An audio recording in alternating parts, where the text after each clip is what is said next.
Bonjour et bienvenue dans cette nouvelle vidéo de X Entrepreneuriat et Richesse.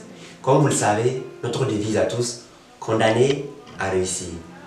Alors, aujourd'hui la vidéo sera toute particulière et je demande toute votre attention. Je suis toujours amené à vous donner des idées, mais beaucoup m'ont demandé comment arriver à mettre en place ces idées. Il ne suffit pas seulement d'avoir des idées business, mais il y a des étapes à franchir pour la réalisation de ces idées.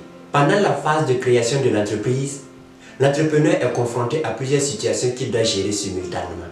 Alors dans cette vidéo, nous vous donnons les 6 étapes nécessaires à franchir pour la réalisation de votre future entreprise. Tenez-vous bien et on se retrouve après le générique.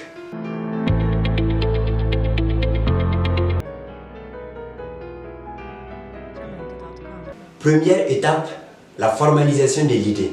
Ici, il s'agit de passer du rêve un peu vague à une idée claire et précise. À l'issue de cette étape, vous devez être à mesure de mettre par écrit votre idée d'entreprise. Il n'y a pas de mauvaises idées en matière de création d'entreprise tant qu'il y a des difficultés à résoudre et tant qu'il y a des besoins à combler.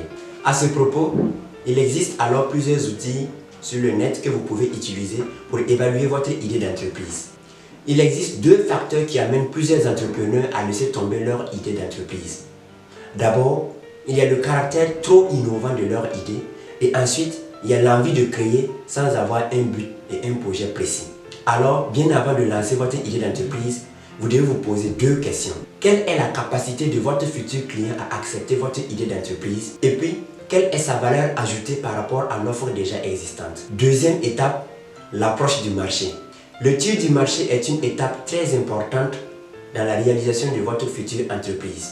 Elle vous permettra de valider effectivement l'existence d'une opportunité commerciale dans la zone où vous voulez implanter effectivement votre entreprise. Il convient alors de vous assurer que le marché est porteur et de définir éventuellement votre future stratégie commerciale. Vous devez penser au prix de votre futur service ou de votre futur produit. Sans oublier aussi que la distribution est à prendre en compte dans cette étude. Et enfin, voyez l'aspect communication car cela aussi fait partie des piliers pour la réussite de votre entreprise. Troisième étape, le choix du statut juridique de votre entreprise. Le choix du statut juridique pour votre entreprise est très déterminant dans la création de votre entreprise. Non seulement il aura un impact dans la vie quotidienne de votre entreprise, mais aussi il sera déterminant au cas où vous voudrez faire évoluer votre entreprise. Il y a 2 grandes familles de statuts juridiques qui s'offrent à vous. Nous avons les entreprises individuelles qui ne nécessitent pas une personnalité morale et nous avons aussi les sociétés SARL, SA, SAS, etc. Si vous ne savez pas quel statut juridique donner à votre future entreprise, vous pouvez me contacter dans mon inbox à travers mon mail que je vous laisse en bas et je vous aiderai avec mes partenaires pour cela. Quatrième étape, l'élaboration du business plan. L'élaboration de votre business plan est la clé de la réussite de votre entreprise. Il permet de présenter l'ensemble des éléments qui composent votre entreprise pour pouvoir convaincre les investisseurs afin qu'ils puissent vous octroyer de l'argent pour la réalisation de votre future entreprise. Le business plan va vous permettre aussi de définir la manière dont votre entreprise va générer du cash. Ainsi, il existe 6 fonctions que votre business plan doit comporter. Il doit articuler la proposition de valeur. Votre business plan doit identifier un segment du marché.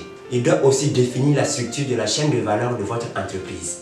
Votre business plan doit aussi spécifier le mécanisme de génération de revenus de votre entreprise. Il doit aussi évoquer le positionnement de votre entreprise dans le marché concurrentiel. Enfin, votre business plan doit formuler une stratégie à partir de l'analyse concurrentielle. La réponse à ces questions va vous aider à définir clairement votre offre. Dans votre business plan, il faudrait aussi songer à évoquer le montage financier. Je ne vais pas vraiment prendre le temps de vous expliquer tout cela au risque de vous faire suivre un film ici, mais si toutefois vraiment vous avez des difficultés pour élaborer votre business plan, n'hésitez toujours pas à me contacter. 5e étape, la recherche de financement. Maintenant vous avez défini votre business model. Vous avez alors arrêté aussi votre stratégie. Il s'agit d'aller à la recherche de fonds pour lancer votre future entreprise. Sur ce, il y a tellement de pistes que vous pouvez explorer. Il y a d'abord vos fonds personnels que vous devez vraiment investir à fond. Ensuite, il y a la famille et les amis que vous pouvez consulter. Généralement, on appelle cela le love money. En plus, vous pouvez consulter les organismes privés qui peuvent être les banques, les investisseurs, les mécènes et ainsi de suite. Et enfin, vous pouvez bien évidemment consulter les organismes publics comme l'État. Tout est fait en sorte que si vous êtes vraiment motivé, vous pourrez facilement trouver des financements pour lancer votre entreprise. Alors, songez-y. Et si vous avez aussi des difficultés, je suis toujours là pour vous. La 6e étape pour terminer, complétez les démarches administratives. Vous avez maintenant une idée d'entreprise très fiable dont vous avez pu vérifier tous les aspects. Votre stratégie est élaborée, tout comme votre dossier de création. Cela vous a permis de trouver un financement nécessaire pour lancer votre future entreprise. Il vous reste alors à finaliser les démarches administratives pour ouvrir officiellement votre entreprise. Vous devez maintenant vous rapprocher de certaines structures, mais ça dépend en fait des différents pays. Je ne sais pas, peut-être la chambre de commerce ou quelque chose de ce genre pour pouvoir finaliser les formalités administratives. Après avoir suivi ces 6 étapes que je viens de vous donner, normalement vous devez être prêt et au top pour lancer votre entreprise sans souffrir encore. Songez-y, et si vraiment vous trouvez une difficulté à n'importe quelle étape, n'hésitez pas à me contacter. Du courage et ne laissez pas le temps filer entre vos doigts. Lèvez-vous dès aujourd'hui et commencez alors les démarches pour ouvrir votre future entreprise. Et sachez que quel que soit Alpha, nous devons réussir ou réussir. Merci beaucoup pour votre aimable attention et on se dit rendez-vous la semaine prochaine pour une nouvelle vidéo avec bien évidemment de nouveaux concepts. Portez-vous bien.